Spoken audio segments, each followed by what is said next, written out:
How much did it cost you to start Film Threat? Oh, wow. Well, it cost me nothing because I wrote a bad check and it bounced.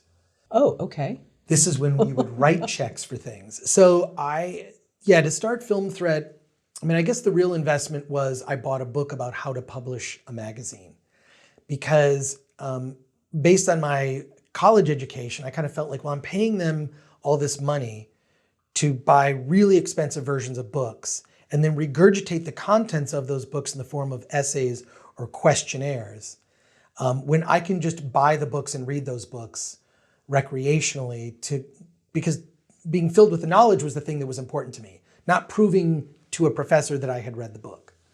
But I bought a book from Folio magazine, which is the magazine about the magazine business. It's like Variety for magazines. And I bought a book from them about how to publish a magazine and read that book and realized there was no way I was going to be able to do it.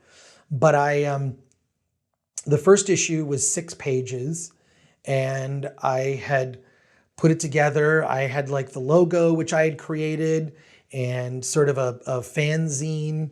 I liked the title Film Threat. It sounded punk rock.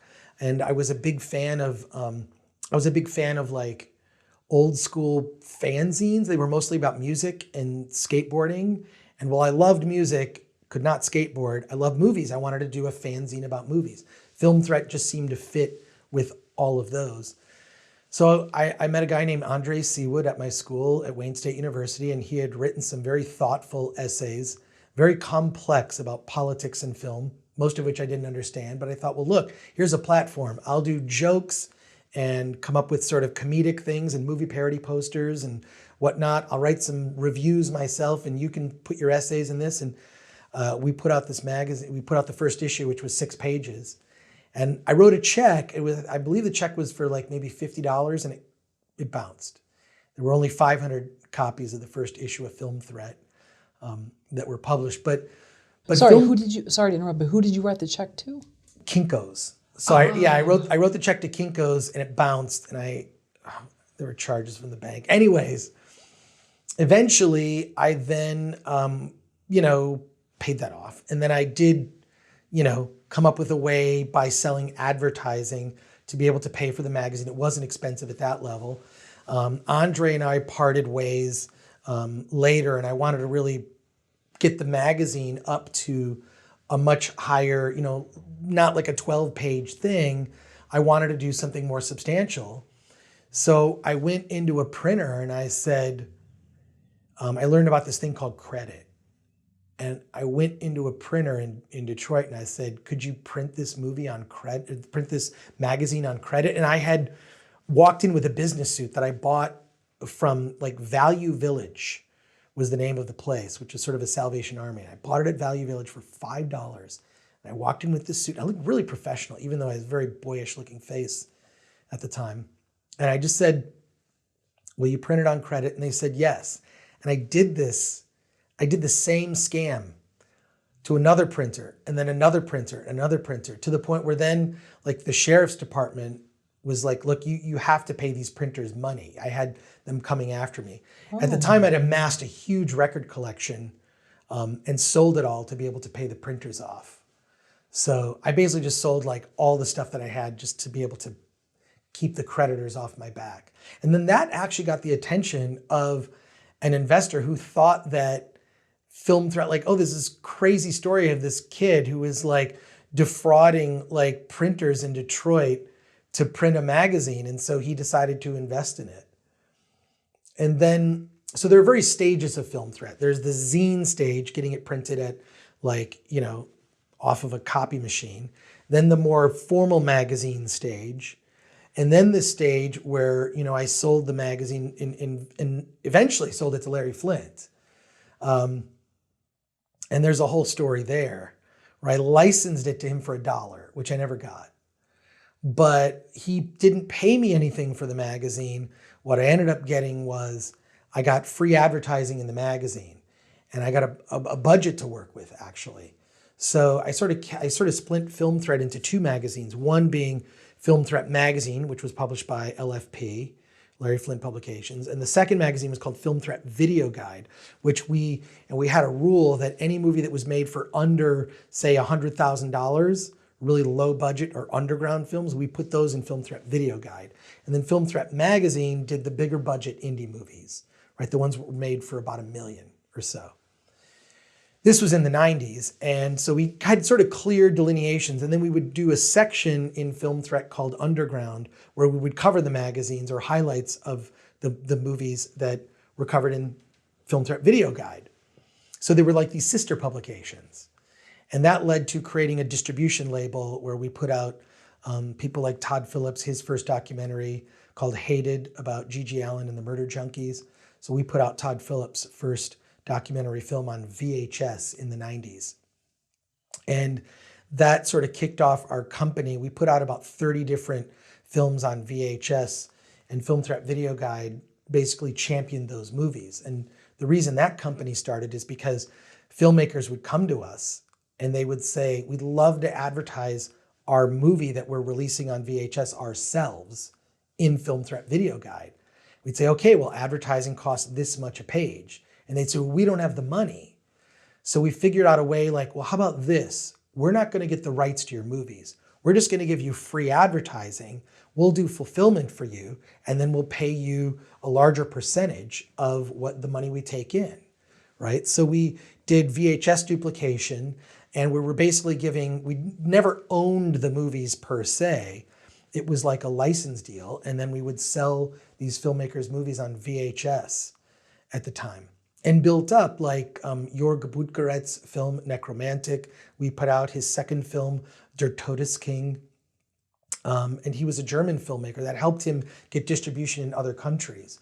So we championed smaller films made by like Richard Kern is one of the filmmakers, among others. Todd Phillips put out his documentary, and then we put out a series of short films put out by the New York Underground Film Festival. So we had these very distinct delineations between the two. Film Threat was the more mainstream, snarky, giving the middle finger to Hollywood, bigger budget indie movies. And then Film Threat Video Guide was the smaller underground films and movies that we actually were distributing and helping the filmmakers make money selling their movies. How did you meet Larry Flynt?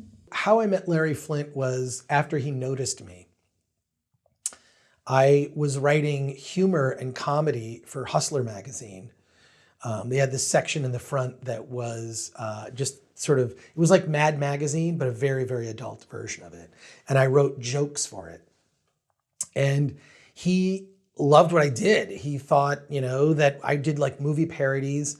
I did a film parody, The Revenge of Anne Frank, which was Anne Frank as a zombie risen from the dead to kill Nazi skinheads. I grew up in Detroit and skinheads existed that would, and I thought that they were very obnoxious. I did not like them. So that inspired me to come up with that concept. And that was one among many of the jokes that I put in that section. Anyways, he really liked the stuff that I was writing in there. And I pitched to Jim Coles, who was the CFO of the company. I said, look, Hustler magazine is like a punk rock adult magazine, right? You have Playboy and then you got Hustler, punk rock. At the time, they published a magazine called Rip, which was a heavy metal magazine. And Rip is like this angry, punk rock metal magazine. It's sort of, the opposite of Rolling Stone. I said, you know what you need? You need a punk rock movie magazine. You've got, adult content, you've got, Rip magazine, music, how about film? And the concept was taken to Jim Coles, who ran the company at the time, and he loved the concept. So I met Larry Flynt. It was strange to meet him. I mean, here I am, a college dropout. He gave me an opportunity, and for that I will be forever grateful. And his fight for the First Amendment is admirable. And it's, a lot of the freedoms we enjoy, the freedom of the press, things that we're able to say are specifically because of Larry. I mean, he really nearly gave up his life for that. if you know about his history. So He was shot. yeah, I mean, he was shot and crippled, you know. So, but Larry was fearless. I mean, that really inspired me with Film Thread at the time as well. I mean, my passion wasn't necessarily adult content, but my passion was film, and just that he gave me a voice to be able, and a budget to be able to put out this magazine at the time, was pretty incredible. So I'm really grateful, will always be forever grateful for him giving me a boost and getting Film Threat magazine on newsstands all over the country. Did anyone talk you out of starting Film Thread? I know you started it with someone at the college. My family tried to talk me out of doing Film Thread. They said it's never going to make any money. And I will say this, they're not wrong. Film Thread has almost never made money. Its break even is a huge success. Having said that, breaking even with what we're able to do in the indie film community, I think is a worthwhile trade. Additionally, I wouldn't have had a career on television or had, you know, offers to do books or other opportunities if I didn't have Film Thread as this thing that I do. So what Film Thread really brought to me was opportunity. Have I made money on it? No. Am I still here? Yes. Have I outlived other media outlets? Plenty. And I feel and there would be little pretenders, and I'd see like other people start things. I'm like, oh, that's really interesting. Let's see how you do with that. It's not easy to be consistent. It's not easy to have done something. This is now more than half my life. I mean, I started Film Thread in 1985. So I don't know when you're watching this or when you're listening to this, but I started that in 1985, okay? And Film Thread is still around. Maybe not in the year 2100, who knows? But still going strong. And so I feel that there's respect for what we're doing, and it's just amazing to me that the mission has, you know, remained consistent at a time when brands reinvent themselves. And I think reinvent themselves in a way that almost like it just gets away from like, well, what are you started this way, now you're this. It's not what people are. We've remained consistent. And I'll say it's, there's been no shortage of sacrifice for that. So they talked you out of it? Just ask my butler. And by that, I mean, I don't have a butler. Okay. So they talked you out of it before you left Michigan? Before I left Michigan, my family was trying to talk me out of, you know, continuing to do Film Thread. There was always like, every time I'd reach a milestone, I would revisit it. It's been 5 years, 1985 to 1990. I even did like a fake tombstone photo shoot with the Film Thread logo on a tombstone. 1985 to 1990. I thought 5 years is a good round number. I'll stop. 10 years is a good round number. I'll stop. 25 years is a good round number. I'll stop. But here I am. You know, it's, you know, more than 30 years later. And it's this thing that, you know, I'm kind of burdened with always being connected to. But it has brought me a lot of opportunity, and I feel gratified from the standpoint of I hope I have inspired some filmmakers who look at what we're doing and see that it's possible to get attention. The thing that does concern me is how lazy the media is. I think that our mainstream entertainment industrial complex are fucking lazy. From the standpoint of they're pretty much run by the press release that goes into their inbox and run by publicists that are effectively ghostwriting a lot of stories. And there's a laziness from the standpoint of this movie's opening on 6,000 screens, so that's the movie I'm going to cover. But there's 10 other movies that are coming out the same weekend. Why are you not covering those? And that has been my frustration.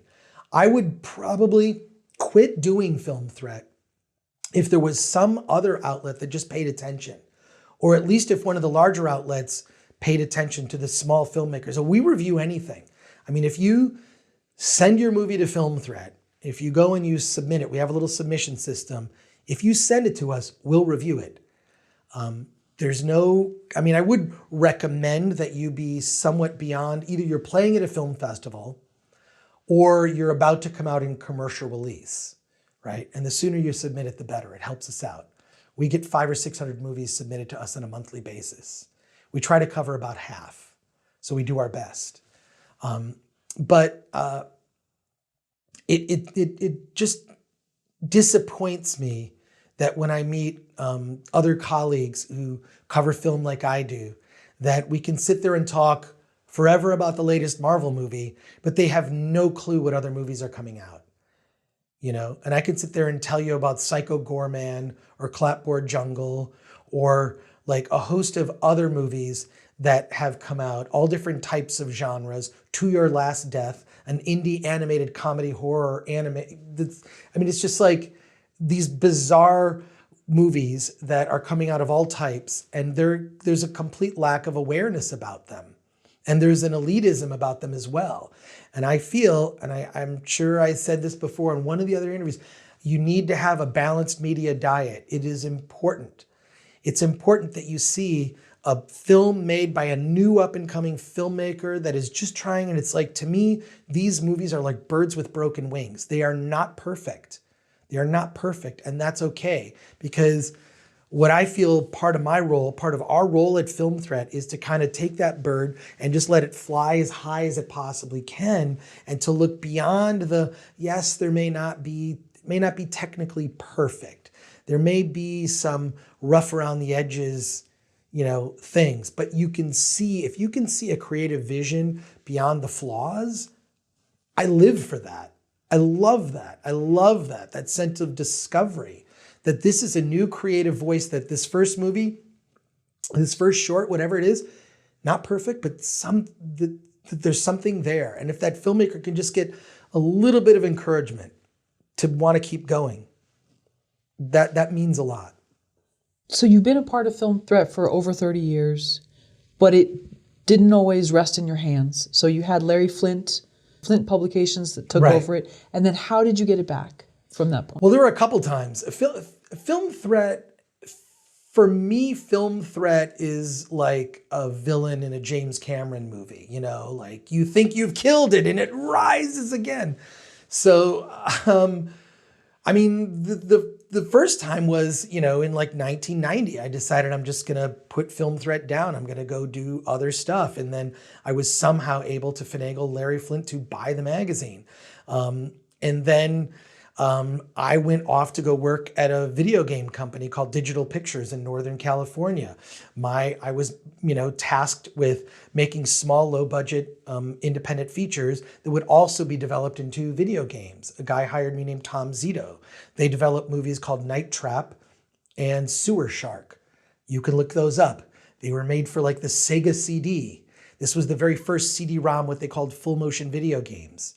So I worked for that company and developed some movie projects that would have also been video game projects. So we take, we've got an 18-day schedule to make the movie, then we add on 6 extra days to make the video game. Well, that was short-lived. And when I left, Film Threat was not in my hands anymore. I was not editing the magazine. It was edited by a guy named Paul Zimmerman. And Film Threat was always teetering on the edge of profitability. And the bean counters over at Larry Flynt decided to pull the plug. There were some people that were interested in buying it at the time. The publisher of Spy Magazine and Psychology Today had a group of magazines and looked to purchase it. That deal fell through.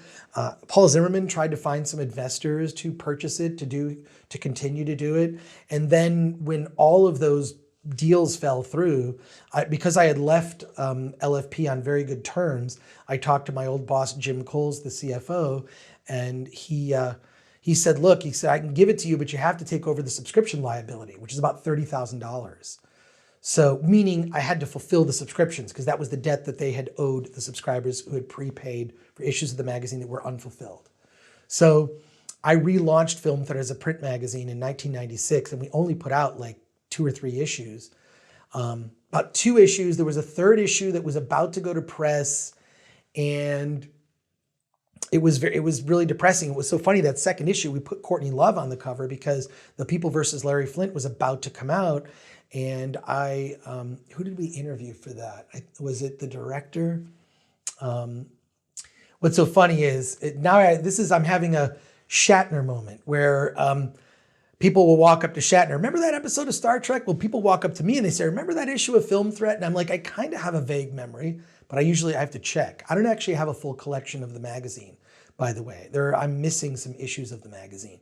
In any case, that was the last issue that was published. There was a third issue we had a David Lynch cover story that never went to press because this was 1997 and there was a paper crisis. So a bunch of things happened simultaneously.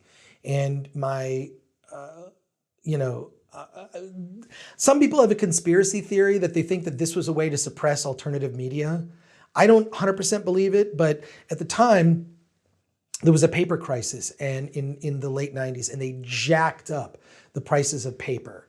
Additionally, ad agencies that had booked like cigarette and good paying ads, they decided not to pay these small publishers. I'm talking about magazines like The Nose from San Francisco Bay Area, among other like alternative press. We're talking about everything across the realm: humor, music, film, and a lot of magazines went under, Film Threat being among them.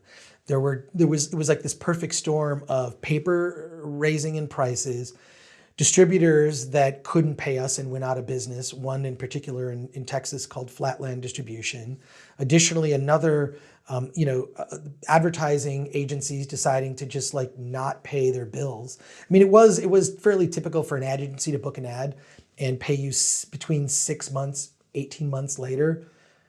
You had to plan for that. You had to plan for the fact that an ad that you were going to get paid like maybe $8,000, $5,000, you would not receive that money for 6 months. That was normal. So you had to always act like you don't have money. So that's, that would be really good advice to actors. When you get that big payday, actors, don't pretend you don't have that money. Pretend it doesn't exist. Learn to live inexpensively. Live a good life, but inexpensively. And sorry, who was behind this conspiracy, though? Who were they thinking? This is people within the publishing industry felt that because part of the reason for the rise in paper prices, because the U.S. government would not allow a type of hemp to be grown, one that did not make a type of hemp that could be grown that could be used for paper, for magazines, that would not make you high. These plants would not get you, it would not alter your, and so that actually would mean that you would not have to, there would be no deforestation, it's replenishable. You grow this type of hemp, a strain of hemp that doesn't get you high, basically to use for paper, for magazines and newspapers. But the US government did not allow that to happen. And because of that, paper prices went up. And that effectively, muffled the voices of a lot of magazines in that period, Film Threat being among them. And I'm saying I had heard people say that because of that, it was the government trying to suppress alternative media, political voices, anyone that had a voice that was not the mainstream narrative. Those voices were suppressed. It ended up being a blessing in disguise because Film Threat, collapsing as a print magazine led to us creating an email newsletter that went out to about 100,000 people. We had built it up using, it wasn't intended for this at the time, but we used Yahoo Groups. Probably no one remembers Yahoo Groups, but we used it as a way to do a blast. You could send notifications. Well, we just used it to send out our movie reviews. So we created a thing called Film Threat Weekly, which we put out every week, and it was just reviews of movies, the top box office. We would include jokes. We would have a quote from a movie at the top. We'd give you the volume number, the date. This is very unsophisticated. This is before, then we had a website, right? Which was HTML. I've been through every incarnation of the internet, right? HTML, I know all the .php and the this, I'm not particularly technically sophisticated, but I like to push the medium as far as you can. The current incarnation of Film Threat is built on WordPress, but we use a lot of customized things that are written for it to feature the movies. I know that we don't get as much traffic because if you go to traditional websites, there's stuff all over the front page. We don't do that. What I like to do is I want you to look at, and we feature every movie that we review, we feature on our homepage. And if you scroll through that homepage, I want to create the feel of the cover of a magazine so that every filmmaker, whether it's a small film or a larger film, they're featured in a way that features the photography from the movie. We look for a key image. We call it the hero image. And we want to make it look, we want to make the film look really good. Even if the review might not be good, it's not always good. We want to make the film, we want to present it in its best light. And we want to give it almost a magazine feel, that this is like, look how important this small movie is, right? And we give those just as much attention as we would give a big budget Hollywood release. So yeah, I've been through it all. Film Thread has lived and died. Now, there was a time, you asked about Film Thread changing hands. In 2010, I wanted to pursue other things, more filmmaking aspects and whatnot. And a guy who had worked for me, Mark Bell, who I'm still friends with, and Mark's just my hero for a number of reasons. I mean, my family, we're all very close. Mark, he took it over. I wanted to take a step back. And in 2010, Mark took Film Threat over. And we agreed on a payment price that he would pay for it. And he would just pay me a little bit, like every 6 months, he'd give me a report and pay me for this amount that we had determined. As it is, he wasn't able to pay that off, and the rights to Film Threat reverted back to me in 2015. I kind of put it on ice for a little bit, and I did a Kickstarter that was not successful. And I'll say this, what I learned about Kickstarter is this: if you want to create a successful Kickstarter, do an unsuccessful one first, because that's your market research. It tells you the things people like and dislike about your campaign. It informs you of the how effective your messaging is. Secondly, you'll see really what the market is willing to bear. I think I set too high a price, even though it was really the money I needed. It was too high. I relaunched the campaign, asked for less money, offered different rewards, and Film Threat was relaunched in January of 2017 with some or most of our legacy content intact. And we've continued to build it, ever since. We post about 5 times a day on the site, generally about 3 reviews, a couple news stories or features. And then trailers. We run a lot of trailers that other trailer sites don't run. I still don't know how to do YouTube. So YouTube is a mystery to me. Even though Film Threat does have a YouTube channel, we do interview filmmakers and we do movie reviews and we do movie trailers. I don't know what people want on YouTube. So I know what I like, and I like reviews, and I like interviews with filmmakers, and I like to see trailers that I don't see on other traditional trailer channels. So we like to host trailers for indie filmmakers that you wouldn't find these trailers in other channels. In fact, I know for a fact that our content gets ripped off from our channel all the time. It's fine. Trailer is a piece of marketing. It's advertising. It's good. If someone's looking to bootleg the trailer and put it on a different YouTube channel, good. Let that happen. It's more exposure for the filmmaker. It's more exposure for that movie. But yeah, Film Thread has changed hands. I've kind of no matter what, even the periods in which I was not involved with Film Thread, people would always blame me for it. So it seemed to be this thing that would haunt me. Whether it was doing something good or something bad, I'd get credit when it was good, and people would be upset with me if it was bad. And but there have been other shepherds who have brought Film Thread along. And I don't know if it's foolishness or just not wanting to give up, but here I am since 1985 doing a job, that was right out of high school, I kind of created for myself. And what does your family say now? Well, yeah, I guess my family, like, they finally kind of see, like, oh wow, like I see film threat stuff pop up, like it'll be in their YouTube feeds, or it'll like they'll see a news story, or like, and there'll always be like a story back in Michigan where I'm from. There'll be a story that pops up of like famous people from Michigan, and I get mentioned in that, which is really weird to me. But I guess it's. I guess now they recognize that, hey, I think they probably like the TV stuff more because that's more accessible to them than reading an indie movie website. But, there'll be those stories that pop up every once in a while when they talk about, and so they like it, what can I say? When you were about to make the trip out here to LA, what were you, 19, 20, 21? I don't know how old you were. I was in my early 20s. Okay. It was 1989. So I was like 23, 24, around there, and moved to Los Angeles, and just loaded up a truck and came out here. Didn't know what I was doing. Moved into Hollywood. I don't recommend Hollywood. I don't recommend Hollywood. Let me give you some advice here on moving. If you're going to move here, one, if you are pursuing independent film, you don't need to move here. You don't. You really don't. You don't need to live in Hollywood. That's for sure. What I like to do, and especially now we have whenever I'm looking to move, is I will look at police reports in the neighborhood. I'll go to a place I like.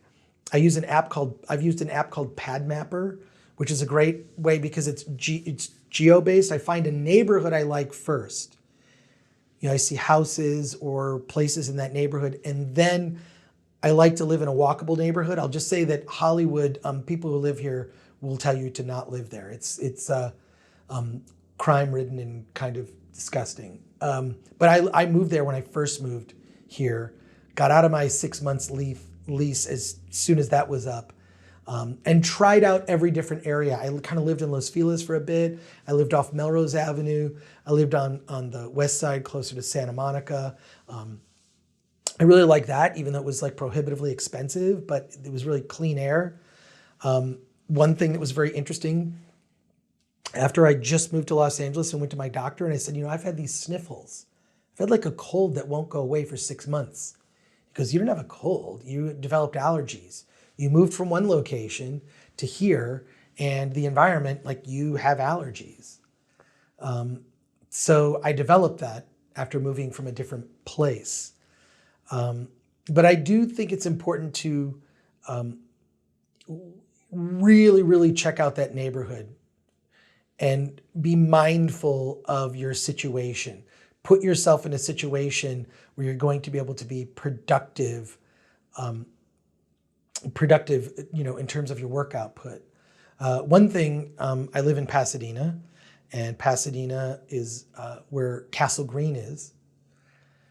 Castle Green is this beautiful, you can look this up. Castle Green is, Tim Burton lived there when he was in school, famously wrote, some of his early work was written in the little atrium that is at Castle Green. And if you ever see Castle Green in Pasadena, you'll see why it inspired his early work. Frankenweenie, Beetlejuice, Pee-wee's Big Adventure. You could see that, like, oh, this inspiration, this beautiful old building, and a lot of movies were shot at Castle Green. It's quite the location. A lot of weddings happen there, but now it's all condos. It's this old hotel that have been turned into condos, and he lived there. I do think that my living space, for example, and where I work and find inspiration is really important to me. I have things that inspire me, whether it's like, toys that I had from when I was a kid. I have a Dune sandworm that I got when the original David Lynch Dune came out. Certain books will be facing forward so I can see the cover of those books. I do think that your creative space, wherever that is just really important. And I've come to enjoy, and I find these on YouTube, the term the friend told me is it's like either ambient or slow TV. They call it slow TV, which is a thing where it's just sort of a sound and it just sort of gets you into that trance-like in the zone so that you can work really effectively. And I usually consume a couple hours of slow TV a day to get into that space so I can get certain tasks accomplished. So I think really be mindful of that. If you're hearing helicopters in your neighborhood, probably not the best neighborhood to be in. And there are places on the outskirts of LA proper that I think they're beautiful parts of Burbank, Glendale, Pasadena, North Hollywood that I would strongly recommend. And if you can live in a walkable neighborhood, that's great too. And even better, a walkable neighborhood close to the metro. I live 3 blocks from the metro. I can hop on the metro and boom, I'm in downtown LA. I can hop on the metro and boom, I'm at the TCL theater in the heart of Hollywood, right? And they're expanding those lines. Some of these metro lines are going to other parts of LA. And it's just exciting because it didn't exist. When I first moved to Los Angeles, that didn't exist in 1989. They broke ground.